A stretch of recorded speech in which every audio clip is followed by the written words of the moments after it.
ක්‍රියාපොතෙහි ඇති යාඥා ආදර්ශය සභාව මුල් සභාවට අපිට ඇඳා ගන්න ඕන. මේක අපේ උවමනාව. මේක අපේ අවශ්‍යතාවය. සභාවේ යාඥා මුල් සභාවේ යාඥාවට සභාව ගේන්න ඕන. ඒ නිසා මුල් සභාවේ යාඥාව ගැන බයිබලයේ කතා කරනවා. ඔබ අවදීන් සිටින්න. ක්‍රියාපොතේ යාඥාව.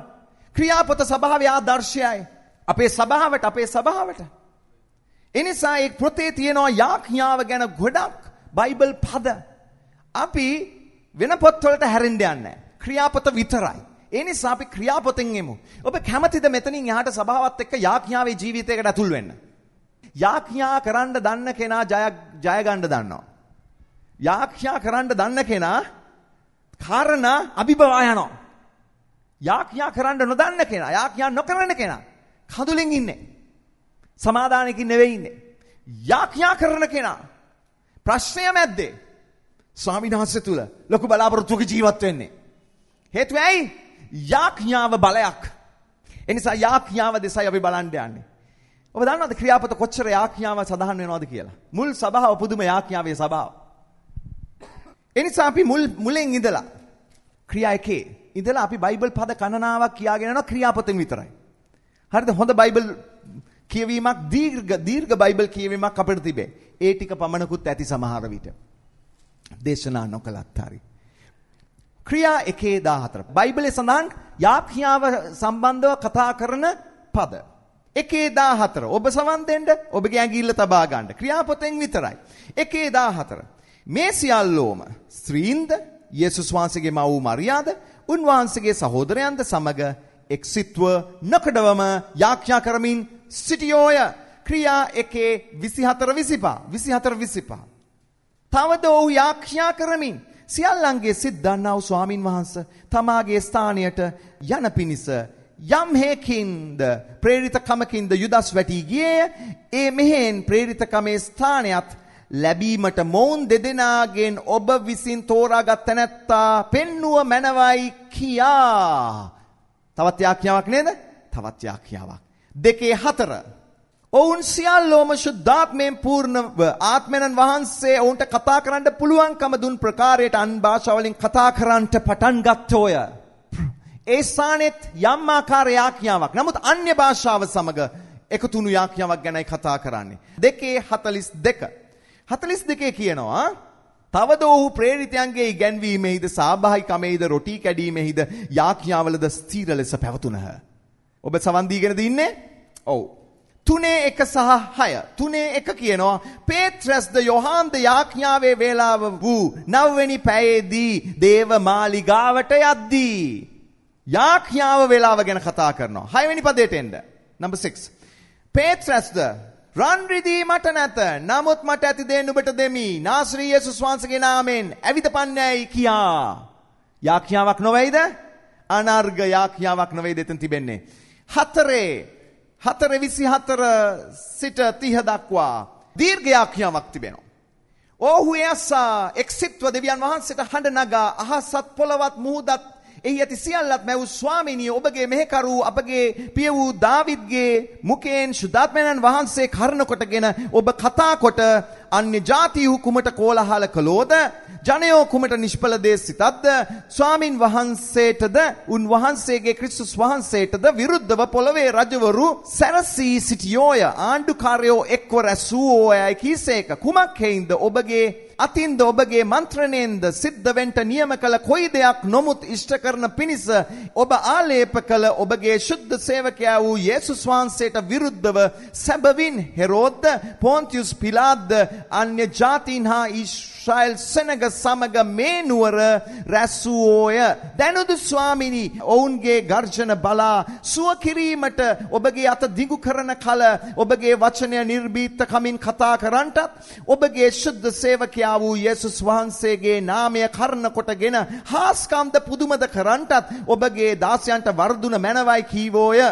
ඔවුන් යාඥා කළ පසු ඔවුන් රැස්ව සිටි ස්ථානය කම්පා විය. ඔවුන් සියල්ලෝ ශුද්ධාත්මයෙන් පූර්ණව දෙවියන් වහන්සේගේ වචනය නිර්භීත ලෙස කතා කළෝය. දිග යාඥාවක් නොවේද එතන තිබෙන්නේ? ඔව් ටිකක් දිග යාඥාවක්. ඒ වගේම 6:4 බලන්න. 6:4 අපි මනාහි යාඥාවෙහිද වචනය මෙහි කිරීමේද ස්ථීර ලෙස යෙදී සිටින්නෙමුයයි කීවෝය. 6:6ට එන්න ආයෙත්. ඔවුන් ප්‍රේරිතයන් ඉදිරියේ සිටවෝය. ඔවුහු යාඥා කොට ඔවුන් පිට අත්හැබුවෝය. බලන්න යාඥාව ගැන බයිබලයේ කතා කරන හැටි. 7:59 දක්වා ස්වාමී යේසුස් වහන්සේ මාගේ ආත්මය පිළිගත මැනව කියා සේපන් යාඥා කරද්දී ඔහුට ගල් ගැසුවෝය. ඔහු දණින් වැටි ස්වාමින් වහන්සේ මේ පාපය ඔවුන් පිට නොතැබුව මැනවයි මහත් හඬින් මොරගසා කීවෝය. ඔහු මෙසේ කියා සතපුනේය.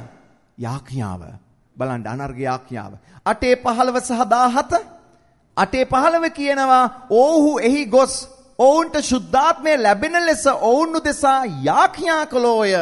17 එන්න ප්‍රේරිතයන් ඔවුන් කෙරෙහි අත්හැබූ කල ඔවුන්ට ශුද්ධාත්මය ලැබුණෝය. බලන්න 15-17 යාඥාව ගැන කතා කරනවා. 9-12 එසනේ කියනවා මක්නිසාද ඔහු යාඥා කරමින් සිටිනුවේ තමාට පෙනීම ලැබෙන පිණිස අනනියස් නම් මිනිසෙක් පැමිණ තමා පිට අත් තබනවා දුටුවේය. යාඥා කරමින් සිටියා කවුද? පාවුල්තුමා. 9:17ට එන්න. 17 අනනියස් පිටත්ව ගොස් ගෙට ඇතුල් වී ඔහු පිට අත්තබා. යාඥාව ගැන කතා කරනව නෙවෙයිද? ඒ අපි කිව්වේ 17. ඊළඟට 9:40 කියනවා නමුත් පේත්‍රස් ඔවුන් සියල්ලන් බැහැර කොට දනින් හිඳ යාඥා කර පසුව මිනිය දෙස හැරි තබීතා නැගිටින්නයි කීවේය. යාඥාව ගැන නේද කතා කරන්නේ. 10:9 පසුවදා ඔවුන් ගමන් කොට ඒ නුවරට ලං වන කල පේත්‍රස් සවෙනි පැය පමණේදී යාඥා කරන්ට ගේ උඩට ගියේය. යාඥා කරන්න පේත්‍රස් පිටත් වුණා කියලා බයිබලයේ කියනවා. ඒ 10 වෙනි පරිච්ඡේදයේ. ඊළඟට 13:2-3 ඒ ස්ථානේ කියනවා ඔවුන් ස්වාමින් වහන්සේට මෙහෙ කරමින් निराහාරයෙන් නුන් කල. निराහාරය උන් කල. සුදාබෙන් වහන්සේ කතා කොට මා විසින් බර්නබස්ද සාවුල්ද කැඳ වූ වැඩය පිණිස ඔවුන් මට වෙන් කරපල්ලායයි කීසේක. එවිට ඔහු निराහාරයෙන් හිඳ යාඥා කොට ඔවුන් පිට අත්තබා ඔවුන් පිටත් කර හැරියෝය. निराහාරය ගැන බයිබලයේ ඒ ස්ථානයේ කතා කරනවා ක්‍රියාපොතේ 13:2-3 16-18 ඒ ස්ථානයේ කතා කරලා කියනවා එවිට පාවුල් අතිශයින් අප්‍රසන්න වී හැරි ආත්මයට කතා කොට යේසුස් ක්‍රිස්තුස් වහන්සේගේ නාමයෙන් ඇගෙන් අහක් වී යන්ට නුඹට අනකරමි කීවේය. යාඥාවක් නොවේද? යේසුස් වහන්සේගේ නාමයෙන් අහක් වෙන්න අනකරා. 20:36 ඔවුන් මෙසේ කියා දනින් හිඳ ඔවුන් සියල්ලන් සමග යාඥා කළෝය. කොහොමද? දනින් හිඳ යාඥා කළා කියලා බයිබලයේ කියනවා. අන්තිම පදය 26:29 පාවුල් කතා කොට ඔබ පමණක් නොව අද මේ වචන අසන සියල්ලන්ද වැඩියෙන් හෝ අඩුවෙන් හෝ මේ බැඳුම් හැර මා වාගේ වෙන ලෙස දෙවියන් වහන්සේට යාඥා කරමි කීවේය. මෙන්න මා ඔබට ස්ථාන 18කින් මා ඔබට කතා කෙරුවා යාඥාව සඳහන් වන ස්ථාන. මතක තියාගන්න ඇදහිලිවන්තයෙක් වෙන්න බෑ යාඥාව නැතුව. ඒක තමයි මේකෙන් පෙන්නන්නේ. ඔබට සභාවේ ඇදහිලිවන්තයෙක් වෙන්න බෑ. සභාවේ දේව දරුවෙක් වෙන්න බෑ යාඥාවක් නැතුව. ඒ නිසා මෙතන කවුරු හරි ඉන්නවා නම් යාඥා නොකරන කෙනෙක් මතක තියාගන්න සැබවින්ම ඔබ දේව දරුවෙක් නොවන බව. අද දවසේ ඔබ තීරණය කරන්න ඕන පසුතැවිලි වෙලා මම යාඥාව ආරම්භ කරන්න යනවා කියන එක. මේකෙන් අදහස් වෙන්නේ සමහර විට ඔබට යාඥා ජීවිතයක් තිබෙනවා. මොකක් හරි ප්‍රශ්නයක් කරදරයක් හින්දා ඔබ දවසක් ඔබගේ යාඥාව අතපසු වුණා. දවස් දෙකක් ඔබේ යාඥාවට ඔබ මැලි වුණා නැත්නම් ඔබට යම් බාධාවක් නිසා ඒක කඩ වුණා කියන එක නෙවෙයි මම මේකේ අදහස් කරන්නේ. යාඥාව කියලා දෙයක් ජීවිතේ නැති අය. සමහර අවස්ථාවලින් එනවා අපේ යාඥාවට බාධා පැමිණෙනවා. ඔබටත් එනවා මටත් එනවා. සමහර යාඥා ඔබටත් අතපසු වෙනවා සමහර යාඥා මටත් අතපසු වෙනවා. නමුත් ඒක නෙමෙයි මෙතන කතාව. අපිට තිබෙන්න ඕන යාඥාවේ දිවි පැවතක්. අපි සමහර දවස් වලට නොකන දවසුත් තියෙනවා. කණ්ඩ වෙලාවක් නැති දවසුත් තියෙනවා. නමුත් අපි දිනචර්යාවේ එක කොටසක් හැටියට අපි කනවා. යාඥාවත් කෑම වගේ තියෙන්න ඕන. සමහර විට යම් අවස්ථාවලදී කණ්ඩ බැරි වෙච්ච අවස්ථා තියෙනවා වගේ යාඥා කරන්න බැරි වෙච්ච අවස්ථා තියෙයි. නමුත් යාඥාව නිකන් උදේට දවල්ට රැට කනවා හා සමානව අපේ පුරුද්දක්ව තිබෙන්න අවශ්‍යයි. ඔබට තේරෙනවද මේ කාරණා? ඔබ කැමතිද මේක පටන් ගන්න? කී දෙනෙක් කෑම කනවද? කෙනෙක් යාඥාවට තිබෙන අවශ්‍යතාවය නිසා යා දැම්ම යාගේ කාමරයේ බෝඩ් එකක්. යාඥාව නැතුව කෑම නෑ කියලා. No prayer, no breakfast. එයාගේ කාමරේ ආ බෝඩ් එකක් ගහන් තිනවා no prayer, no breakfast. ඒ කියන්නේ යාඥාව නැතුව කෑම නැහැ. ඒ නිසා අපේ ජීවිතේ ප්‍රතිපත්තියක් තියාගන්න අවශ්‍යයි. ඔබ යාඥා කරන්නේ නැතුව ඔබට අධිලිවන්තෙක් වෙන්න බෑ. ඔබ සභාවේ සමාජිකයෙක් නම් ඔබ යාඥා නොකරන කෙනෙක් වෙන්න බෑ. ඒක නේද මෙතන කියන්නේ. මුල් සභාව යාඥාවේ සභාවක්. ක්‍රියාපොත යාඥාවේ පොතක්. ඒ නිසා අපේ ජීවිතේ අපේ සභාව අපි ක්‍රියාපොතට ඈඳා ගන්න ඕන. ඒ නිසා අපිට අවශ්‍ය යාඥාව අපේ ජීවිතයට ඇතුල් කරගන්න. මේ ක්‍රියාපොතේ යාඥාව නොයෙකුත් ආකාර අංශ වලට බෙදී තිබෙනවා. ක්‍රියාපොතේ යාඥාව. අපි පොන්චි කාලයක් ගන්න යනවා. අපි යම් කාලයක් ගන්න යනවා. ක්‍රියාපොතේ යාඥාව කෙසේද නොයෙකුත් අංශ වලට බෙදී තිබෙන්නේ කියලා. යාඥාව ගැන කතා කරද්දී මුලින්ම අපිට දකින්න ක්‍රියාපොතේ 2:42 ලස්සන පදයක් තියෙනවා. ක්‍රියා 2:42 ලස්සන පදයක් අපි කියවුවා. අපි මේ ඔක්කොම කියවලා තියෙන්නේ. තවද ඔහු ප්‍රේරිතයන්ගේ ගැන්වීමේද සහභාගීකමේද රොටි කැණීමේද තුනට කියනවා මොකද්ද? යාඥාවල ස්ථීර ලෙස පැවතුණා. මොකේද ස්ථීර ලෙස පැවතුනේ? කවුද ස්ථීර ලෙස පැවතුනේ? සෙනඟ? ඇදහිලිවතුන් නොවේද? ප්‍රේරිතයෝ විතරක්ද? ඇදහිලිවතුන් යාඥාවේ ස්ථීරව පැවතුණා. බලන්න 6 වෙනි පරිච්ඡේදයේ 4 කියන එක. අපි වනාහි යාඥාවේද වචනය මෙහෙ කිරීමේද ස්ථීර ලෙස යෙදී සිටිමු. ප්‍රේරිතයන් කියනවා අපි යාඥාවේ ස්ථීර ලෙස යෙදී සිටිමු. අපි සමහරට ඔක්කොම වැඩවල ස්ථීරව යෙදී සිටිනවා යාඥාවේ ස්ථීරව යෙදී සිටින්නේ නැහැ. අපිට හැම දෙයක්ම මතක් වෙනවා සමහරට යාඥාව අතපසු වෙන අවස්ථා තිබෙයි. නමුත් බයිබලයේ කියනවා නොකඩවාම එක්සිත් වුන් යාඥා කරා. ඒ වගේම කියනවා ස්ත්‍රීන් ගැන කතා කරනවා සහෝදරීන් ගැන කතා කරනවා. එක්සත්ව වුන් යාඥා කරේ. ඔවුන්ට තිබුණේ නැහැ පරණ ගිවිසුමේ ආකාරය පුරුෂයෝ ගිහිල්ලා වෙනම වඳිනවා කාන්තාව ගිහිල්ලා වෙනම වඳිනවා. එහෙම දෙයක් තිබුණේ අලුත් ගිවිසුමේ.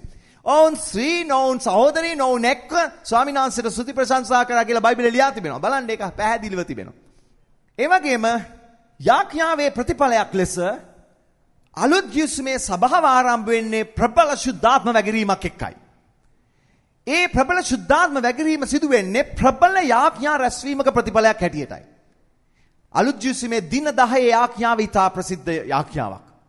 ඔවුන් යේසුස් වහන්සේ ඔසවාගත්ත දවසේ ඉඳලා පෙන්තකොස්ත දවස වෙනකන් ඔවුන් නොකඩවාම ඔවුන් සිටි ස්ථානයට ගිහිල්ලා නොකඩවා යාඥා කෙරුවා. ඔවුන්ට නොකඩවා ප්‍රබල යාඥාවක් තිබුණා. ඒ යාඥාවේ ප්‍රතිඵලයක් හැටියට ශුද්ධාත්ම වැගිරීම ලැබිලා අලුත් සභාව නැත්නම් සභාව ආරම්භ කරන්නට යෙදුණා. ඔබට තේරුණා නේද? සභාව කියන්නේ යාඥාවේ ප්‍රතිඵලයක්. ඒක ශුද්ධාත්ම බෞතිස්මයත් එක්ක සිදු වුණා. ඒ නිසා අද දවසේ අපේ සභාවත් යාඥාවේ ප්‍රතිඵලයක්ව රැඳෙන්න ඕන නේද? මුල් සභාව. ඒ නිසා අද අපේ සභාවත් යාඥාවට එකතු වෙන්න අවශ්‍යයි. යාඥාවත් එක්ක පවතින්න අවශ්‍යයි. මේක නිකන් සංවිධානයක්වත් සමිතියක්වත් මොකක් හරි පරිපාලනය කරගෙන යන්නා වූ රටාවකින් පිරිච්ච දෙයක්වත් නෙවෙයි. මේක සභාව නම් මුල් සභාවේ තිබෙන යාඥාවට අපි එකතු වෙන්නටම අවශ්‍යයි. ඔබේ මගේ ජීවිතය එකතු කරගනිමු යාඥාවට. මොකද ඔබ සිතන්නේ? මා සිතනවා අද දවසේ ඒ ගැන ලොකු කටයුත්තකට ඔබ එයි කියලා. පහුගිය කාලේ ඔබ ලස්සන පැවරීමක් කරා ක්‍රියාපොත දවස් 28කින් ඔබ කියෙව්වා. ඔබ කියෙව්වා කියලා මම විශ්වාස කරනවා. ඔබේ ආශිර්වාදය ලබන්නට යනවා. දැන් ඔබ වහාම ක්‍රියාපොත කියවලා ඉවරුන් නැත්තම් වහාම මේ සතියේ ගිහිලා ක්‍රියාපොත කියවුවට පස්සේ ඔබ පැමිණෙන්න අපිත් එක්ක යාඥාවේ ගමන යන්න. ක්‍රියාපොත කියවලා ඒක පටන් ගන්න. කියවන්න නැතුව පටන් ගන්න එපා. දැන් මේ යාඥාව ගැන කතා කරනකොට අපි දකිනවා අලුත් ගිවිසුමේ යාඥාව යම් යම් කාරණාවට අපිට බෙදන්න පුළුවන්. ක්‍රියාපොතේ යාඥාවේ ආධිපත්‍ය වුණේ කුමක්ද? ක්‍රියාපොතේ යාඥාවේ ආධිපත්‍ය වුණේ කුමක්ද? ඒ ගැන අපිට බයිබලයේ කතා කරනවා 3:6 නමක් සඳහන් කරනවා. රන් රිදී මට නැත. නමුත් ඇති දේ නුඹට දෙමි. නාසරීය යේසුස්ගේ නාමයෙන්. ක්‍රියාපොතේ තිබෙන යාඥාවේ ආධිපත්‍ය යේසුස් වහන්සේගේ නාමයයි. යේසුස් වහන්සේගේ නාමය ක්‍රියාපොතේ යාඥාවේ ආධිපත්‍යයි. පරණ ගිවිසුමේ යාඥාවේ යේසුස් කියන නාමයේ ආධිපත්‍ය තිබුණේ නැහැ. ඔවුන් නමුත් යෙහෝවා දෙවියන් වහන්සේට නමස්කාර කරා යාඥා කරා. අලුත් ගිවිසුමේ යාඥාවේදී අපිට පැහැදිලිව කතා කරනවා. උන්වහන්සේ කියනවා නුඹලා මාගේ නාමයෙන් නිල්ලන කොයි දෙයක් නමුත් පුත්‍රයාණන් තුල පියාණන් වහන්සේ මහිමය ලබන පිණිස ඒක නුඹලාට ලැබෙන්නේය. ක්‍රියාපොතේ යාඥාවේ ආධිපත්‍ය යේසුස් වහන්සේගේ නාමයයි. ඔබ ස්වර්ගයට කතා කරන්න යන්නේ යේසුස් වහන්සේගේ නාමයෙන්. අනර්ග නොවේයිද? ප්‍රබල නොවේයිද? ඒ තුල පුදුම බලයක් තිබෙනවා නේද? ඒ නාමය කල්පනා කරන්න. දෙවැනි කාරණයට එමු. ක්‍රියාපොතට අනුව යාඥාව අර්ථ දැක්විය හැක්කේ කෙසේද? ක්‍රියාපොතට අනුව යාඥාව අර්ථ දැක්විය හැක්කේ කෙසේද? එනිසා අපි බලන්න යනවා ක්‍රියාපොතට අනුව යාඥාව අර්ථ දක්වන වචන කීපයක් මේ ස්ථානයේ සඳහන් වෙනවා. එකක් 4:24 යාඥාව යනු දෙවියන් වහන්සේට කතා කිරීමක්. 4:24 අපි යමු දැන් එක්මනට. අපි අද දවසේ යන්නේ බයිබල් ස්ටඩි එකක්.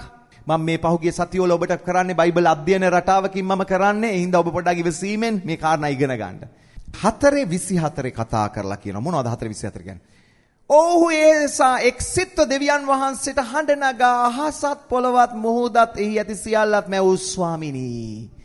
බයිබලයේ පෙන්වුම් කරන ක්‍රියාපොතේ යාඥාව කියන්නේ දෙවියන් වහන්සේට කතා කිරීමක්. යාඥාව කියන්නේ ඔබ දෙවියන් වහන්සේගේ නාමය කියා ආමන්ත්‍රණය කිරීමක්. දෙවියන් වහන්සේට කතා කිරීමක්. ඔබ ඔබේ තාත්තට ඔබේ අම්මා ළඟට ගිහිල්ලා ඔබ කතා කරනවා අම්මේ තාත්තේ. යාඥාව කියන්නේ දෙවියන් වහන්සේට කතා කිරීමක්. ක්‍රියාපොතේ අපිට ඒක පෙන්නනවා. දෙවෙනි කාරණය. යාඥාව යනු අවශ්‍යතාවය ප්‍රකාශ කර සිටීමක්. යාඥාව කියන්නේ අවශ්‍යතාවය ප්‍රකාශ කිරීමක්. අපේ අවශ්‍යතාවය දෙවියන් වහන්සේට කියාපෑමක්. මොනවද ඒක කියන්නේ? 21:24-25 අවශ්‍යතාවයක් තිබෙනවා. ඒ අවශ්‍යතාවය අපි දෙවියන් වහන්සේට කතා කළ යුතුයි. 1:24-25 එතන කතා කළා කියනවා තවද ඔහු යාඥා කරමින් සියල්ලන්ගේ සිද්ධාන්නා වූ ස්වාමිනී. ඕන් කියනවා අපිට ඔබගෙන් ඉල්ලන්න අවශ්‍යතාවයක් තිබෙනවා. ජුදස් මැරුණා. දැන් අපිට මේ දෙන්නාගෙන් එක්කෙනෙක්ව තෝරා දෙන්න. ඔවුන්ගේ ප්‍රේරිතයන් සමග එකතු වීමට කෙනෙක්ව තෝරා ගන්න උවමනාවක් තිබෙනවා. ඔවුන්ගේ අවශ්‍යතාවය දෙවියන් වහන්සේට පෙන්වා දෙනවා. යාඥාව කියන්නේ මොකද්ද ක්‍රියාපතට අනුව? අවශ්‍යතාවය කියා සිටීමක්. අවශ්‍යතාවය කියා සිටීමක්. තුන්වෙනි කාරණය යාඥාව යනු අන් අයගේ අවශ්‍යතාවය වෙනුවෙන් මැදිහත් වීමක්. 9:40 අන් අයගේ අවශ්‍යතාවය වෙනුවෙන් මැදිහත් වීමක් යාඥාව කියන්නේ. ඒ ක්‍රියාපොතේ විතරයි අපි යන්නේ. ඒ හින්දා ඔබට අමාරුවක් නැහැ. 9:40 ගැන කතා කරනවා. මොනවද එතන කියන්නේ? නමුත් පේත්‍රස් ඔවුන් සියල්ලන් බැහැර කොට දනින් හිඳ යාඥා කර පසුව මිනිය දෙසට හැරී තබීතා නැගිටින්නයි කිවේය. පේත්‍රස් මොනවද කළේ? අන් අයගේ අවශ්‍යතාවය වෙනුවෙන් මැදිහත් වුණා. ඔබ යාඥා කරනවා කියන්නේ ඔබ අන් අයගේ අවශ්‍යතාවය වෙනුවෙන් මැදිහත් වීමක්. ඔබ එසේ අන් අයගේ අවශ්‍යතාවයන් වෙනුවෙන් මැදිහත් වෙනවද? පේත්‍රස් එදා මේ මවගේ අවශ්‍යතාවය වෙනුවෙන් දෙවියන් වහන්සේට මැදිහත් වෙනවා. යාඥාව කියන්නේ අන් අයගේ අවශ්‍යතාවය වෙනුවෙන් මැදිහත් වීමක්. ඊළඟ කාරණය 4වෙනි කාරණය යාඥාව කියන්නේ ආත්මයෙන් පූර්ණව ස්වර්ගයට කතා කිරීමක්. ක්‍රියා 2:4 කියනවා. ක්‍රියා 2:4 කියනවා පෙරලන්න එපා. ඕන් සියල්ලෝ සුද්ධාත්මයෙන් පූර්ණව ආත්මයන් වහන්සේ උන්ට කතා කරන්න පුළුවන්කම දුන් ප්‍රකාරයට අන්‍ය භාෂාවලින් කතා කරන්න පටන් ගත්තෝය. අන්‍ය භාෂාව කොහෙන්ද? ස්වර්ගෙන්. අන්‍ය භාෂාව ස්වර්ගෙන්. ඒතර මතක තියාගන්න අපි යාඥාවේදී අපි ස්වර්ගයට කතා කරනවා. අපි යාඥාවේදී අපි දේව දූතයන්ගේ භාෂාව අපි කතා කරනවා. ඔබ දන්නවද? අපේ යාඥාවත් අපේ ප්‍රශංසාවේ විතරක් නෙමෙයි. අපි අන්‍ය භාෂාවෙන් අපිට යාඥා කරන්නත් පුළුවන්. ස්වාමීන් වහන්සේට. ඔබේ යාඥා ජීවිතය අත්දකින්න ඔබේ ප්‍රශංසාවේදී ඔබ අන්‍ය භාෂාවෙන් දෙවියන්වහන්සේට ප්‍රශංසා කරනවා. ඒ වගේම ඔබගේ යාඥාවේදී අත්දකින්න අන්‍ය භාෂාවෙන් දෙවියන්වහන්සේට යාඥා කරන්න. ඒක ස්වර්ගයට කතා කිරීමක්. බලන්න අපේ යාඥාව ස්වර්ගයට කතා කිරීමක් බව ක්‍රියාපතේ පෙන්눔 කර සිටිනවා. ඒක ස්වර්ගයෙන් බැස්සපු වචන වලින් දේව දූතයන් සමග එක්වීමක් බව ස්වර්ගයේ අපිට බයිබලයේ පෙන්눔 කරනවා. ඊළඟ කාරණාවට එමු. පස්වෙනි කාරණාවට. අපේ යාඥාව කියන්නේ වචනේ පොරොන්දු අල්ලා ගැනීම සහ වචනේ පොරොන්දු මතක් කිරීම. යාඥාව කියන්නේ වචනේ පොරොන්දු අල්ලා ගැනීම සහ වචනේ පොරොන්දු මතක් කිරීම. බයිබලයේ කතා කරන ඒ ගැන විශේෂ පදයක්. 4:24 සහ 25. ඒ ස්ථානයේ ඔබ දැක්කා ඔවුන් යාඥා කරද්දී මොකක්ද අල්ලගත්තේ? පරණ කිවිසුමේ පොරොන්දුව. ඔවුන් දෙවියන් වහන්සේට මතක් කළා. ඔවුන් මතක් කරලා එක කිව්වා. ස්වාමීනි ඔබ පොරොන්දු වෙලා තිබෙනවා. යාඥාව කියන්නේ පොරොන්දු අල්ලා ගැනීම, පොරොන්දු මතක් කිරීම. ඔබ පොරොන්දු අල්ලාගෙන තියනවද යාඥා කරද්දී? යාඥාව කියන්නේ දෙවියන් වහන්සේට මතක් කරලා දෙනවා. යාඥාව කියන්නේ පොරොන්දු මම අල්ල ගන්නවා. ඒක යාඥාවයි. බලන්න ක්‍රියාපතේ ඔවුන්ගේ යාඥාවේදී ඔවුන් කියන ඔබ කියා තිබෙනවා. අපි දැන් ඔබට ඒක මතක් කරනවා. අපි දැන් ඒක අල්ල ගන්නවා. ඔබේ යාඥාවේදී ඔබ පොරොන්දු පාවිච්චි කරනවද? පොරොන්දු පාවිච්චි කරන්න. කියන්න ස්වාමීනි ඔබ ආබ්‍රහම්ට පොරොන්දු වී තිබෙන දේ බලන්න. ස්වාමීනි ඔබගේ දාසයින්ට ඔබ කතා කරපු දේ බලන්න. ඔබ වචනේ පොරොන්දු වෙච්ච දේ බලන්න ස්වාමීනි. ඔබ වහන්සේ ඉදිරියේ මම ඒක සිහි කරනවා. මා වෙනුවෙන් ඒක ඉෂ්ට කරන්න ස්වාමීනි මම ඒක අල්ල ගන්නවා. මෙන්න යාඥාව. කොහොමද ඔබ යාඥා ඉරියව්ව කියන්න? කොහොමද? හාන්සි පුටියේ හොඳට හාන්සි වෙලා කරන යාඥාවක් ඇති. එහෙමත් යාඥා කරන්න ප්‍රශ්නයක් නැහැ. එහෙමත් යාඥා කරන්න. නමුත් සමහර අයගේ යාඥාවේ ඉරියව්ව හාන්සියක් දාගෙන යාඥා කරන්න. කොට්ට 3-4ක් තියාගෙන හොඳට පහස්වරයක් කමක් නැහැ. එහෙමත් යාඥා කරන්න. නමුත් අතපසු කරන්න එපා. ධන ගහලා අත්උස්සලා ස්වාමීන් වහන්සේත් එක්ක ගනුදෙනු කරන්න අතපසු කරන්න එපා. මොකද සිතන්නේ? සමහර අය කියනවා මම එහෙමම යාඥා කරන්නේ නැහැ. උනට මම වැඩ කරන හැම වෙලාවෙම යාඥා කරනවා. මං උයද්දිත් යාඥා කරනවා, මං කද්දිත් යාඥා කරනවා. මට විශේෂ වෙලාවක් නැහැ. මට කියන්නේ ඒක හරියන්නේ නැහැ. ඔබ හිතලා බලන්න ඔබට ඔබ ඔක්කොම දරුණු වැඩක් කර ඉන්නකොට ඔබට හොඳට රැකියාව දීලා තියෙන මැඩම් කෙනෙක්ගෙන් කෝල් එකක් එනවා. කොහොමද එතකොට කියලා අතපිට හොදාගෙන අරගෙන ෆෝන් එක අරගෙන යස් මැඩම්. ඇයි හේතුව? එයා මට වටිනා කෙනෙක්. එහෙම නේද? එයා මට ගොඩක් සලකන කෙනෙක්. එයා මට හොඳට ගෙවන කෙනෙක්. මම මේ රැකියාව ආරක්ෂා කරගන්න ඕනේ. ඒක ඇත්තක්. ඒ නිසා අපි කොච්චර ප්‍රවේශමෙන්ද කතා කරන්නේ? වචනයක්වත් වරද්ද ගන්න කැමති නෑ නේද? ඔබ කල්පනා කරන්න දෙවියන් වහන්සේත් එක්ක කතා කරද්දිත් ඔබට තියෙන්න ඕනේ ඒ වගේ ලස්සන කතාවක්.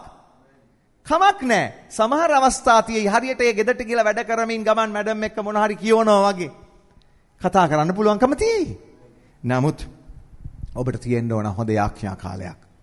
පොරොන්දු අල්ලගන්න, පොරොන්දු මතක් කර දෙන්න දෙවියන් වහන්සේට යාඥා කරන්න. වචනය වැදගත්. මෙන්න බයිබලයේ ක්‍රියාපොතේ මෙවැනි කාරණා ගණනාවක් අපේ යාඥාව අර්ථ දක්වන්න පෙන්눔 කරනවා. බලමු පළවෙනි දේ මම ඔබට කතා කරා දෙවියන් වහන්සේට කතා කිරීමක්. 2 අවශ්‍යතාවයන් ප්‍රකාශ කිරීමක්. 3 අන්‍යයන්ගේ අවශ්‍යතාවයන් වෙනුවෙන් මැදිහත් වීමක්. හරි නේද? 4 ආත්මේ පූර්ණකමින් ස්වර්ගය සමග සම්බන්ධ වීමක්. 5 වචනේ පොරොන්දු අල්ලා ගැනීම සහ මතක් කිරීමක්. මෙන්න ක්‍රියාපොතේ පෙන්වන යාඥාව. අනර්ගයි නොවේද? අපිවත් අපගේ සභාවත් ක්‍රියාපොතට අරගෙන එමුද? ඔව් අපි ක්‍රියාපොතට අරන් යමු. නිසා මමත් ඒ ගැන තීරණයක් කරන් තිබෙනවා. ඔබ වගේම අපි හැමෝම සම්පූර්ණ නැහැ. අපිට හැමෝටම තියෙන ආත්මික කමේ අඩුපාඩුකම් සොයන්න ඕන තරම් අවස්ථා තිබෙනවා. මොකද අපි යේසුස් වහන්සේ නොවන නිසා. නමුත් අපි යේසුස් වහන්සේගේ ස්වරූපයට වැඩෙමින් අපි ඉදිරියට ගමන් කරනවා. එක තැනක ඉන්නේ. ආමෙන්. එච්චරයි අවශ්‍ය වෙන්නේ. ඒක ඔබට තිබෙනවා නම් ප්‍රශ්නයක් කරගන්න එපා. ඔබ වැටෙන්න පුළුවන්. නමුත් ඔබ නැවතත් නැගිට්ටා නම් ප්‍රශ්නයක් කරගන්න එපා. වැටිච්ච තැන ගැන කලකිරෙන්න ඉන්න එපා. සමහර අය කලකිරෙනවා. අනේ මං අතන වැටුණානේ. දැන් මේ යනවා. ආයෙත් කියන්නේ අනේ අතන වැටුණානේ. අනේ මෙතන තාම රිදෙනවා, එතන තාම රිදෙනවා. අර පොන්චි ළමයි මතක් කර අඬන්නේ ඊයේ වැටිච්ච එකටත් අද අඬනවා. සමහර ලාට ළඟින් නැහැ මතක් කරද ඊයේ වැටුණා නේද කියලා. ප්‍රශ්නයක් කරගන්න එපා. මේ කණෙන් හැව මේ කණෙන් විසික් කරා ඔබ ගියා. ඔබ ඉදිරියට යන්න ස්වාමීන් වහන්සේත් එක්ක. ලස්සන කාරණයක් මේක. ඔබට ලස්සනට ගෙවන්න පුළුවන් මේ ක්‍රිස්තියානි ජීවිතේ. ඇයි මේ අය බොහෝ කලබගෑනියක් කරගෙන තියෙන්නේ? සබහා ජීවිතයේ සමහර අය මහා කුණු බක්කියක් කරගෙන. මතක තියාගන්න. ඒකට මම වග කියන්නේ. ඒකට ඔබ ළඟ ඉන්න ඔබට බාධා කරන කෙනා නෙමෙයි වග කියන්න ඕන. ඔබ. සමහර කෙනෙකුට පුළුවන් මගේ කම්පියුටර් එකට ඇවිල්ලා වෛරස් එකක් දාලා යන්න. නමුත් මට පුළුවන් මොකද මාළක හොඳ වෛරස් ගාඩ් එකක් තියෙනවා. මට පුළුවන් ඒ වෛරස් ගාඩ් එකෙන් ඒවා ස්කෑන් කරලා වෛරස් එක ඉවත් කරලා දාන්න. මට පුළුවන්. සුදයි මාසේ ඔබ ළඟ ඉන්නකම් ඔබට හොඳ වෛරස් ගාඩ් එකක් තියෙනවා. ඉතින් ඔබ පස්සේ කියන්න එපා ආයවලා තමයි වෛරස් දැම්මේ. ඒක හින්දා තමයි මේක બ્લોක් වෙන්නේ. ඒක තමයි මේක ස්ටක් වෙන්නේ. ඔක්කොම වෙන්නේ. ආවලා වෛරස් දාලා නෑ සුදයි මාසේ ඔබට තියෙන ලෝකේ තියෙන උතුම්ම වෛරස් ස්කෑන් එකයි ගාඩ් එකයි ඔක්කොම තියෙන උන්වහන්සේ තුල කරුණා කරලා ඒ ඔක්කොම ඩිලීට් කරලා දාන්න. නැවත හොයලා ඩිලීට් කරන්න. ඔබයි වග කියන්න ඕන. මොකද හේතුව මෙච්චර අනර්ග සුදාත්මයන් වහන්සේ කෙනෙක් ඔබ ළඟ ඉද්දී ඔබ කියනවා නම් ඒ කෙනා නිසා මං රිදිලා ඉන්නේ. ඒ කෙනා මාව වට්ටලා දැම්මා. ඒ කෙනා මට බාධා කරා. මොකක්ද අපි තුල ඉන්න සුදාත්මයන් වහන්සේට දෙන ගෞරවය මොකක්ද? ඔබේ ආධිපත්‍යය මොකක්ද? ඇයි ඒක පාවිච්චි කරන්නේ නැත්තේ? මතක තියාගන්න. වගකීම මගේ. යාඥාවට එමු. යාඥාව වැදගත්. මේ පොතේ පෙන්නනවා යාඥා කරන්න ඕන කුමන කාරණා වෙනුවෙන්ද? ක්‍රියාපොතේ සඳහන් වෙනවා අපි මොන කාරණා වෙනුවෙන් යාඥා කරන්න අවශ්‍යද කියලා. පළවෙනුව බයිබලේ පැහැදිලිව පෙන්නනවා සබාව උදෙසා යාඥා කරන්න අවශ්‍යයි. ඔබ දැක්ක 1:24-25 අපි කියනකොට මේ සෙනග එකතු වෙලා සබාවේ අවශ්‍යතාවයක් උදෙසා යාඥා කෙරුවා. සබාවට අවශ්‍ය උපස්ථායකයෙක්ගේ අවශ්‍යතාවය වෙනුවෙන් ඔවුන් යාඥා කෙරුවා. අද මම යාඥා කරන ස්වාමීනි අපේ සභාවට හොඳ සුභාරංචි සේවකයෝ දෙන්න. ස්වාමීනි අපේ සභාවට ගුරුවරුන් දෙන්න. ස්වාමීනි අපගේ සභාවට හොඳ සේවකයින් දෙන්න. මොනවා ගැනද යාඥා කරන්නේ? සභාව ගැන යාඥා කරන්නේ. ඔබ සභාව ගැන යාඥා කරනවද? ඒක ඔබේ වගකීමක්, ඒක මගේ වගකීමක්. ඔබ යාඥා කරන්න සභාව උදෙසා බයිබලයේ කියන ඕනේ මේ ක්‍රියාපතේ පළවෙනි පරිච්ඡේදයේ 24-25 පෙන්වන සභාවේ අවශ්‍යතාවය උදෙසා ඔවුන් යාඥා කෙරුවා. ඔබ සභාවේ අවශ්‍යතාවය උදෙසා යාඥා කරන්න ඕන. සේවය උදෙසා යාඥා කරන්න ඕන. බයිබලයේ 24ම 29-30 කතා කරනවා සේවය උදෙසා යාඥා කිරීම ගැන. බයිබලයේ කියනවා දැනුදු ස්වාමිනී ඔවුන්ගේ තර්ජන බලා සුව කිරීමට ඔබගේ අත දිගු කරන කල ඔබගේ වචනය නිර්භීත කමින් කතා කරන්නට. ඔබගේ වචනය නිර්භීත කමින් කතා කරන්නට. ඔබගේ ශුද්ධ සේවකයා වූ යේසුස් වහන්සේගේ නාමය කර්ණ කොටගෙන හාස්කම්ද පුදුමත කරන්නට. ඔබගේ දාසයන්ට වරදුන මැනවයි කීවේ. මොනවා වෙනුවෙන්ද යාඥා කරන්නේ? සේවය උදෙසා. සුභාරංචි සේවය උදෙසා යාඥා කරනවා. මතක තියාගන්න සේවයේ උතුම්ම සේවයක් තිබෙනවා. අපි හැමෝටම සුභාරංචි සේවය. අද බොහෝ අයට සේවය කියන්නේ මේ බිත්ති හතර ඇතුලේ තියෙන වැඩ ටික විතරයි. ඒක නෙවෙයි. මේ ඕන් කතා කරගෙන ස්වාමිනී ඔබගේ වචනය බලවත්ව කතා කරන්න ඔබ වහන්සේ අපිට වර දෙන්න. ඔබ වහන්සේගේ වචනේ ඔබගේ නාමය කියලා යාඥා කරනකොට හාස්කම් සිදු වෙන්න පුදුම දේ වෙන්න ඔබ වහන්සේ අපව ආලේප කරන්න. මෙන්න යාඥා කළ යුතු දේවල්. ඔබ කැමතිද ඔබගේ සුභාරංචියෙන් අසන මිනිස්යාගේ ප්‍රශ්න වෙනුවෙන් ඔබ අත තියලා යාඥා කරනවා. ඔහු සුව වෙනවා. ඔහුගේ ප්‍රශ්නේ නිදහස් වෙනවා. දෙවනසට ප්‍රශංසා වේවා. ඔබ ඉල්ලන්න ස්වාමීන් වහන්සේක දෙනවා. මේක ඔබට අයිති. යාඥා කරන්න සේවය උදෙසා, සුභාරංචි සේවය උදෙසා, යාඥා කරන්න සභාව උදෙසා, සභාවේ වැඩ කටයුතු උදෙසා. සමහරෙකුට හිතේ ඉතින් මට එතන වැඩක් නැහැ නේ ඉතින් ඒ නිසා මට යාඥා කරන්න ඕනේ නැහැ. සමහර අය මට දෝෂාරෝපණය කරනවා. කොයි ඉතින් අපි මෙච්චර ඉන්නවා කොයි ඉතින් අපිට මොකුත් දෙන්නේ නැහනේ. ඔබ ස්වාමීන් වහන්සේත් එක්ක පොර ගන්න එකට. ඔබ අසනම් වැඩ කරන දෙවනසට ප්‍රශංසා වේවා. ඒක යහපත් ආශාවක්. යහපත් ආශාවක්. හැබැයි ඔබ ඔබගේ ජීවිතයකට සූදානම් කරගන්න ඕනේ ඉස්සලා. ඔබ ඔබගේ ජීවිතයකට සූදානම් නොකරගෙන කිසිම දෙයක් ස්වාමීන් වහන්සේගෙන් ඉල්ලන්න එපා. මොකද හේතුව ඒක ඔබට අයහපතක් වෙයි. මම ඔබගෙන් ඒක විශේෂයෙන්ම කරුණාවෙන් ඉල්ලනවා. ඔබ ඉස්සෙල්ලා ඔබේ ජීවිතය ආදර්ශයක් කරලා ඊළඟට ස්වාමීන් වහන්සේ කියන ස්වාමිනී මම සිතනවා මම සුදුසුයි කියලා මට ඔබ වහන්සේ මං කැමති ඔබ වහන්සේගේ රාජ්‍ය වෙනුවෙන් ඔබගේ වැඩේ කරන්න. ඔබ අවස්ථාවක් ඉල්ලන්න කාගෙන්ද? ස්වාමින් වහන්සේගෙන්. ඉල්ලලා බලාගෙන සිටින්න. දෙවියන් වහන්සේ ඔබ ඔසවන්නේ. මගේ සභාවේ මගේ පාස්ටර් නෙවෙයි මා විසෙව්වේ. යම් හේකින් මා විසුණු ලැබුවා නම් දෙවියන් වහන්සේම කරපු වැඩක් මිසක් මගෙන් නොවේයි. සභාවේ කාරණා විවේචනය කරන අය දෙවියන් වහන්සේ ඉදිරියට ගේන්නේ නැහැ. ඒ නිසා ඔබ ප්‍රවේශම් වෙන්න හැම වෙලාවෙම සභාව ගැන යාඥා කරන්න. සභාවේ අඩුපාඩුවක් දැක්කොත් විවේචනය කරන්නත් පුළුවන්, යාඥා කරන්න පුළුවන්. සභාව උදෙසා යාඥා කරන්න. සේවය උදෙසා යාඥා කරන්න. ඔබට ස්වාමීන් වහන්සේ දුන්නෝ. 7 වෙනි පරිච්ඡේදයේ ස්තේපන් යාඥා කරනවා. සෙනගගේ වරද උදෙසා සමාව ඉල්ලලා යාඥා කරනවා. කාගේ වරද උදෙසාද යාඥා කරන්නේ? සෙනගගේ වරද උදෙසා සමාව ඉල්ලලා යාඥා කරනවා. ස්තේෆන් තමුන්ගේ වරදට නෙමෙයි. යේසුස් වහන්සේත් ඒ යාඥාව කරා. යේසුස් වහන්සේ කිව්වා ස්වාමිනී මවුන් නොදැන කරන වරදට මවුන්ට සමාව දෙන්න. එදා ස්තේපනුත් ඒකම කියනවා. ස්වාමිනී ඔවුන්ගේ වරද ඔවුන්ගේ ගණනට තියන්න එපා. ඇයි ස්තේපන් එහෙම යාඥාවක් කළේ? ඇයි යේසුස් වහන්සේ එහෙම යාඥාවක් කළේ? හේතුව ඔවුන්ගේ ව්‍යවස්ථාවට අනුව ඔවුන් කරන්නේ ධර්මිෂ්ඨ වැඩක්. ඔබට තේරෙනවද? ඔවුන්ගේ ව්‍යවස්ථාවට අනුව ඔවුන් කළේ ධර්මිෂ්ඨ වැඩක්. තාම ඔවුන් යේසුස් වහන්සේගේ ව්‍යවස්ථාව අල්ලගත්තේ නැහනේ. ඒ නිසා ඔවුන්ගේ ව්‍යවස්ථාවට අනුව ඔවුන් කළේ ධර්මිෂ්ඨ වැඩක්. ඇත්ත පරණ ගිවිසුමට අනුව. ඔව්. ඒ නිසා යේසුස් වහන්සේ කියන ස්වාමීනි ඔවුන් නොදැන කරන දෙයට සමාව දෙන්න. සේපන් කියන ස්වාමීනි ඔවුන් කරන්නේ දන්නේ නැතුවයි. ඔවුන්ගේ ගණනට මේක තියන්න එපා. ඔවුන්ව නිදොස් කරන්න.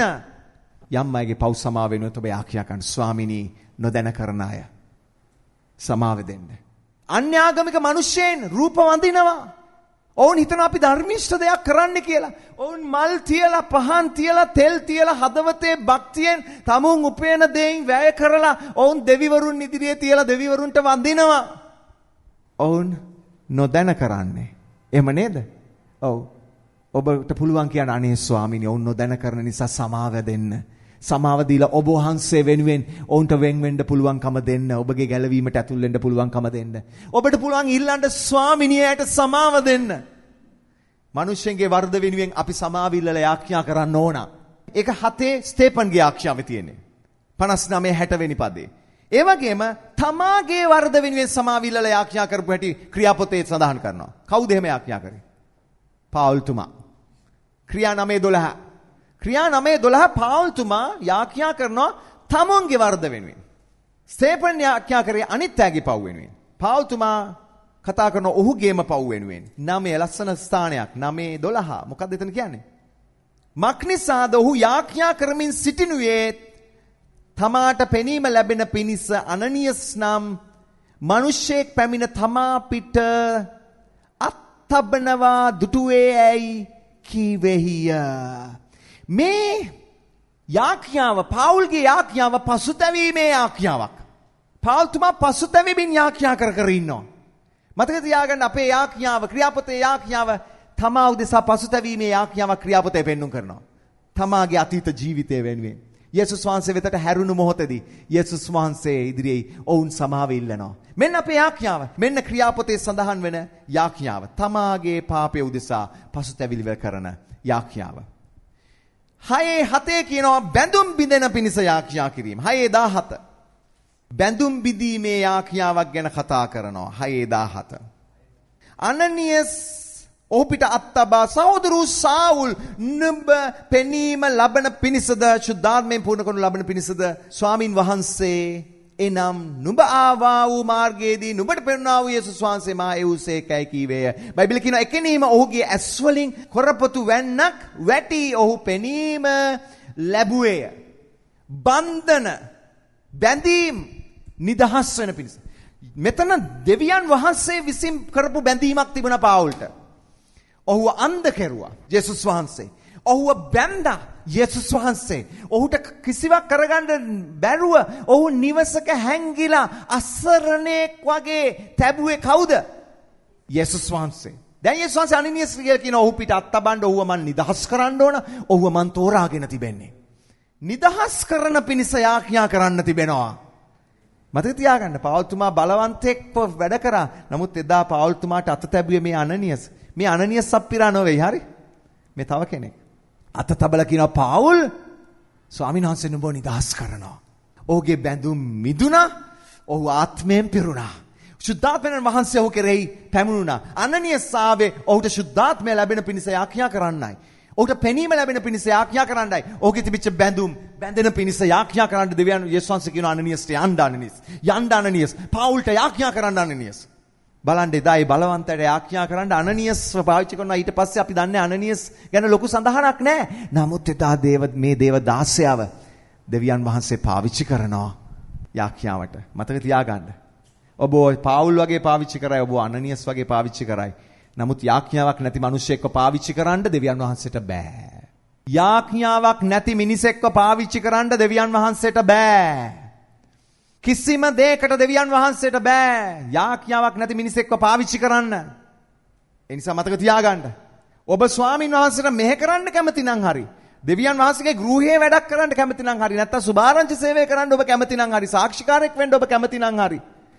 යාඥා ජීවිතයක් තිබෙන්න අවශ්‍යයි. ඒ නිසා මතක තියාගන්න. මේක හරි වැදගත් දෙයක්. ඉදිරියේදී සමහරට අපි සමහර අය යවයි සුභාරංචි සේවයට.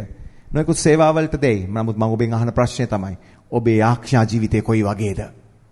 ඔබට යාඥා ජීවිතයක් තිබෙනවද? ඔබට යාඥා ජීවිතයක් නැත්නම් එයාගේ සේවය අපිට බාර ගන්න බෑ. යාඥා කරන්න. ඔබ ගොඩක් යාඥා කරන කෙනෙක් නම් මතක තියාගන්න ඒ වගේම ස්වාමීන් වහන්සේ ඔබ ඉහළට ඔසවලා ගන්නවා. හැම කෙනෙක් මැද්දෙම ස්වාමීන් වහන්සේ ඔසවලා ගන්නවා. ඒ වගේම ශුද්ධාත්ම බෞතිස්මය ලැබෙන්න යාඥා කරා. ක්‍රියාපොතේ ඔවුන් යාඥා කරා ශුද්ධාත්මයෙන් පිරෙන්න. 8:15 සහ 17 අපි දකිනවා ඔවුන් ශුද්ධාත්මයෙන් පිරීම ලැබුවා. කොයි වෙලාවේදීද? අත තියලා යාඥා කරන වෙලාවේදී 8 බයිබලයේ සඳහන් කරනවා 15ත් 17ත් කතා කරනවා. ඔහු ගොස් ඔවුන්ට ශුද්ධාත්මය ලැබෙන ලෙස ඔවුන් උදෙසා යාඥා කළෝය. බයිබලයේ කියනවා ප්‍රේරිතයන් ඔවුන් කෙරෙහි අත්ලැබූ කල ඔවුන්ට ශුද්ධාත්මය ලැබුණේය. යාඥා කරේ මොනවා වෙනුවෙන්ද? ශුද්ධාත්මය ලැබෙන පිණිස. හාලෙලූයා. යාඥාවේ ප්‍රතිඵලයක් තමයි ශුද්ධාත්ම බෞතිස්මය. ඒ වගේම යාඥාව යක්ෂ ආත්ම දුරු කිරීම උදෙසා 16:18 බලන්න. එවිට පාවුල් අතිශයින් අප්‍රසන්න වී හැරි ආත්මයට කතා කොට යේසුස් ක්‍රිස්තුස් වහන්සේගේ නාමයෙන් ඇගෙන් අහක් වී යන්ට නුඹට අනකරමී කීවේය. යාඥාව කුමටද? යක්ෂාත්ම දුරු කරන්න. බලන්න ක්‍රියාපතේ යාඥාව කොච්චර අනර්ග යාඥාවක්ද. අපි පහුගිය දවස්වල විශේෂයෙන්ම අපේ සුවමේ පීඩා විඳිපු අය වෙනුවෙන් අපි මෙතන යාඥා කරා යේසුස් වහන්සේගේ නාමයෙන්. යේසුස් වහන්සේගේ නාමයේ ඉදිරියේ ආත්ම වලට සිට ගන්න බෑ. ක්‍රියාපොතේ ගැන අනර්ගව කතා කරනවා ආත්ම දුරු කිරීම යේසුස් වහන්සේගේ නාමයෙන්. ගැලවීම උදෙසා යාඥා කරන්න තිබෙනවා. යේසුස් වහන්සේගේ නාමයෙන්. බයිබලයේ කියනවා ක්‍රියාපොතේ ගැලවීම උදෙසා උන් යාඥා කරුවා. සෙනගගේ ගැලවීම උදෙසා. 26-29 ලස්සනට කියනවා අග්‍රිපා රජු ඉදිරියේ පාවුල්තුමා කියනවා මෙහෙම. පාවුල් කතා කොට ඔබ පමණක් නොව අද මාගේ වචනය අසන සියල්ලන්ද වැඩියෙන් හෝ අඩුවෙන් හෝ මේ බඳුම් හැර මා වාගේ වෙන ලෙස දෙවියන් වහන්සේට යාඥා කරමි කීවේය. ගැලවීම උදෙසා අග්‍රිපා රජතුමා කියනවා පාවුල් නුඹ හදන්නේ මාවත් ක්‍රිස්තියානිකාරයෙක් කරන්න. ඕ කියනවා අග්‍රිපා රජතුමනි ඔබ විතරක් නෙමෙයි මගේ මේ වචනේ ඔක්කොමල්ලා අහන ඔක්කොමල්ලා යේසුස් වහන්සේව අදහගෙන මම වගේ වෙන ලෙස මම යාඥා කරනවා. ක්‍රියාපොතේ යාඥාව බලන්න. ගැලවීම උදෙසා. ඒ වගේම අවසානයේට සේවකින් ආලේප කිරීම උදෙසා යාඥා කළා. ක්‍රියාපොතේ 13:3 සේවකින් ආලේප කිරීම සඳහා යාඥා කළා. එවිට ඔහු निराහාරයෙන් හිඳ යාඥාකට ඔවුන් පිට අත්තබා ඔවුන් පිටත් කර හැරියෝය. සේවකයන් ආලේප කරා යාඥා කරලා අත්තබල ඇරියේ. මතක යන සභාවේ සේවකත්වයේදී හැම වෙලාවෙම ඉහළ නායකත්වයක් ලැබීමත් ආශිර්වාදයක් ඊට වැදගත්. එහෙනම් තමයි අපි සංවිධානයකට අයිති වෙලා ඉන්නේ. ඉහළ අපිට ඉහළින් ජ්‍යෙෂ්ඨ පාලකවරුන් සිටිනවා. ඔවුන් අපි වෙනුවෙන් යාඥා කරලා අපිව යවුවා.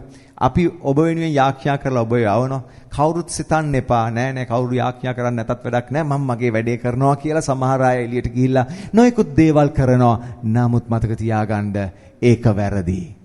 යමෙක් සිටින්න අවශ්‍යයි ඔබ උදෙසා ආශිර්වාද කරලා යවන්න. තේරුම් ගන්න මේ කාරණා. ස්වාමීන් වහන්සේ මේ තුල ඔබට ආශිර්වාද කරන්න ඕන බොහෝ. මේ මම ඔබට කතා කරේ ක්‍රියාපොතේ යාඥාව යොමුවන්නේ කුමන කාරණා උදෙසාද? යාඥා කළ යුත්තේ කුමන කාරණා උදෙසාද කියා ක්‍රියාපොතේ ඔබට සඳහන් කරපු ස්ථාන මම ඔබට මතක් කරලා දුන්නේ. මතක් කරන්න දෙක එක සභාව උදෙසා යාඥා කළා. සේවය උදෙසා සෙනගගේ අන් අයගේ වරද උදෙසා සමාව ඉල්ලුවා. තමා උදෙසා සමාව ඉල්ලලා පසුතැවිලි වීමේ යාඥාවක් තිබුණා. බැඳුම් බිඳෙන්න යාඥා කෙරුවා. ශුද්ධාත්මය ලැබෙන්න යාඥා කෙරුවා. යක්ෂයන් දුරු කරන්න යාඥා කෙරුවා. සෙනගගේ ගැලවීම වෙනුවෙන් යාඥා කෙරුවා. සේවකයන් වාලේප කරලා යාඥා කෙරුවා. මේ ක්‍රියාපොතේ යාඥාව ගැන විතරයි අපි බලන්නේ. තව යාඥාව ගැන බොහෝ දේවල් අපිට ඉගෙන ගන්න පුළුවන් බයිබලයේ අනිකුත් පොත්වලින්. නමුත් මම මේ කතා කරන ක්‍රියාපොතට අනුකූලව විතරයි. යාඥාවිතා විශිෂ්ට කාරණයක්. ඒ වගේම ක්‍රියාපොතේ තවත් සුළු වශයෙන් කතා කරනවා යාඥා කළ යුත්තේ කොයි විදිහටද කියලා. ඒ ගැන මම කතා කරන සමහරට ඉරියව් ක්‍රමයන් විධීන් බයිබලයේ සඳහන් කරනවා. එකක් යාඥාවේදී අපි දෙවියන් වහන්සේ වෙතට වෙන් වෙන්න ඕන. 10:9 ගැන කතා කරනවා. ක්‍රියා 10:9 කියනවා යාඥාවේදී දෙවියන් වහන්සේ වෙතට වෙන් වෙන්න. ඔබ අහගන්න මම කියවන්න. පසුවදා ඔවුන් ගමන් කොට ඒ නුවරට ලං වෙන කල පේත්‍රස් සවනි පැය පමණේදී යාඥා කරන්ට ගේ උඩට ගියේය. පේත්‍රස් වෙන් වුණා යාඥා කරන්න.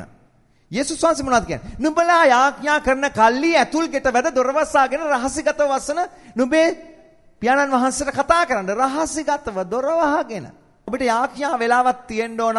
ඔබට පුද්ගලීකව වෙන් වුණු ස්ථානයක් තිබෙන්න ඕන. සමහර අයට ඒකේ තිබෙන පහසුකම් කොච්චරද කියන එක ගැන ඔබට තර්ජනයක් ඇති. මම ඉන්න ස්ථානේ මට එහෙම තැනක් නැහැ. නමුත් ඔබ හැකි ආකාරයෙන් උත්සාහ කරන්න වෙනම ස්ථානයකට වෙන් වෙන්න හුදකලා වෙන්න දෙවනසත් එක. එදා පේත්‍රස් වෙන් වෙලා අහක් වුණා යාඥා කරන්න තියෙනවා. එදා යේසුස් වහන්සේ කන්ද උඩට නැග්ගා වෙන් වෙන්න ඕන යාඥා කරන්න තියෙනවා. තව දෙයක් තියෙනවා ඔබට වෙන් වෙන්න යාඥාවේදී. ඔබ කන්දට ගියත් වැඩක් නැහැ, මහා මුහුදේ පතුලට බැස්සත් වැඩක් නැහැ, අභ්‍යවකාශයේ හඳේ හිටියත් වැඩක් නැහැ. ඔබ ඔබේ ෆෝන් එක අරන් ගියොත්. මුහුදේ පතුලට බැස්සත් වැඩක් නැහැ, ආකාශයේ අඟහරු ග්‍රහයට ගියත් වැඩක් නැහැ, හඳට ගියත් වැඩක් නැහැ. ඔබ යනකොට ඔබේ සාක්කුවේ ෆෝන් එක අරන් ගියොත්. හරිද වැරදිද? ඒ නිසා ඔබේ ෆෝන් එකනුත් ඔබ වෙන් වෙන්න ඕන. ඒක මොහොතකට ඕෆ් කරන්න. නැත්නම් මොහොතකට සයිලන්ට් දාන්න. වෙන් වෙන්න. ඊළඟ ඉරියව්වක් ගැන කතා කරනවා. දණින් ඉඳීම ගැන කතා කරනවා. බලන්න 20:36ත් කියනවා 7:59ත් කියනවා. 7:59 බයිබලයේ කියනවා ස්තේපන් දණින් ඉඳගෙන යාඥා කරා. ඒ වගේම 20:36 කතා කරනවා පාවුල්තුමා දණින් ඉඳගෙන යාඥා කෙරුවා කියලා. ඒතර හොඳ ඉරියව්වක් තමයි යාඥාවේදී ඔබට වෙලා පොන්චි වෙලාවක් හරි දෙන්න පුළුවන් නම් දණින් ඉඳගෙන යාඥා කරන්න. ප්‍රේරිතයෝ ඔවුන් දන ගැසුවා. එහෙනම් අපිත් දන ගසන්න ඕන. මේ දේවල් ඔබේ සිතේ තබා ගන්නට. ඒ වගේම අත්ථබා යාඥා කිරීම ගැන කතා කරනවා. අපි සමහරට ඔබ ඉදිරියට ගේනවා අත්ථබා යාඥා කරන්න. ඔබගේ සහෝදර සහෝදරිය රෝගී නම් ඔබ යාව බැහැ දකින්න ගිහිල්ලා යාට අත තියලා යාඥා කරන්න. ඔබ හැබැයි හොඳ ආත්මික සහෝදරයක් වෙන්න ඕන. ඔබ අත තබන්න ඉස්සලා මතක තියාගන්න. ඔබ තුල නැති දේ ඔබට බෑ පවරන්න. එහෙම නේද? දැන් ඔබ මෙයාගේ මොබයිල් එක charge කරන්න ඔබේ power bank එකට ඔබ ගහන්න යන්නේ. හැබැයි එයා ඔබගේ power bank එකට ගහුවට මොකද ඔබේ power bank එකේ current නැහැ. එහෙනම් එයාගේ phone එක charge වෙන්න යන්නේ නැහැ නේ. ඒ ඉස්සෙල්ලා ඔබ ඔබේ power bank එක හොඳට charge කරගෙන ඉන්න ඕන. නැත්නම් ඔබ අත්හැබ්බුවයි කියලා වැඩක් වෙන්න යන්නේ නැහැ. ඒ හින්දා මතක තියාගන්න. power bank එක හොඳට charge කර ගන්න. අත්හැබීම ගැන කතා කරනවා 6:6ත් කතා කරනවා. උපස්ථායකින් තෝරද්දී ඔවුන්ට අත තියලා යාඥා කෙරුවා. අනනියස් පාවුල්ට අත තියලා යාඥා කෙරුවා. ඒ වගේම 8:15 සහ 17 බයිබලයේ කියනවා ඔවුන් අත තියලා යාඥා කරපු වෙලාවේ ශුද්ධාත්මයන් වහන්සේ පැමිණුණා. ඒ පේත්‍රස් මෙන්න යාඥාව අත තබා යාඥා කිරීම ගැන කතා කරනවා.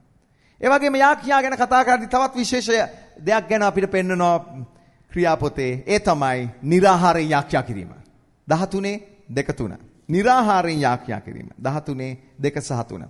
ඔවුන් ස්වාමින් වහන්සේට මොර ගසමින් निराहाරයෙන් උන් කාල සුද්ධාත්මයන් වහන්සේ කතා කොට.